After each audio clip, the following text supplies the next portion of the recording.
In the name of God, hello dear students. My name is Masood. I'm a physics teacher. We are here in Fairfax website at your service to explain physics curriculum, grade 11. So far, I told you about some rules in physics that are devised especially for constant acceleration. There are four rules. We proved one rule in the previous lesson. And after each proof, we solve a sample problem and practice regarding this law, right? There are four laws in physics that, that are devised for constant acceleration. The first one was displacement depends on initial velocity, final velocity, and time interval.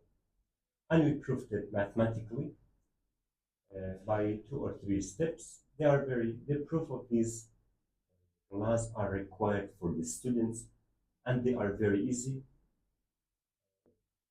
and it's beneficial for even memorizing the law. You can, let's say, you can take out the origin of this rule. That's why it, uh, it doesn't make you to forget the law. It helps you to remember the law whenever you have a doubt about any rule. You can prove it from the beginning, and you get the last result, right? So right now in this lesson, before we solve the sample problem, page 17, I prepared 2 tables for simplifying the conversions. Actually, in previous year in grade 10, you got these conversions, especially in chapter 1. But for reminding the conversions, let's say if it's necessary, actually, if they are necessary for any sample problem or for any practice, I include them before the sample problem or practice. And I'm sure most of the students have information about these conversions. They are uh, actually necessary for our calculation in this year and in grade 12 as well. Right. The first conversion between the velocity unit to the other velocity unit. For example, from kilometers per hour to meter per second, right? What's the rule?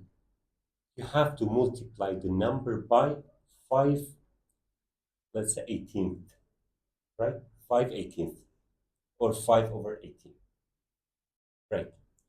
Second case, from meter per second to kilometers per hour, you have to multiply the number by 18, let's say fifth, 18 fifths or 18/5, right? Let me read the sample problem.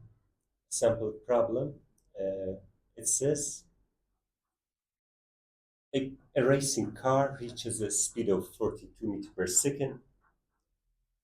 It then begins a uniform negative acceleration. Uniform negative, it's a uniform acceleration, yeah? Constant acceleration, using its parachute and braking system. So the object is slowing down, right? And comes to rest. Because it says it comes to rest means final velocity, would be zero, yeah? Vf is equal to zero. This is zero. This is time interval, delta t. This one will be initial velocity, the initial. So what do we look for? It says find how far. So we look for displacement. How far? We look for displacement. Find how far the car moves while stopping. So during stopping, we want to find the displacement that the car travels while stopping. Right. Firstly, you have to summarize the information within the question in a table given an unknown. I prepared it for you. VI, VF, delta Tn, delta x is unknown. Just write the rule. Delta x is 1 over 2, VI plus final velocity multiplied by delta t.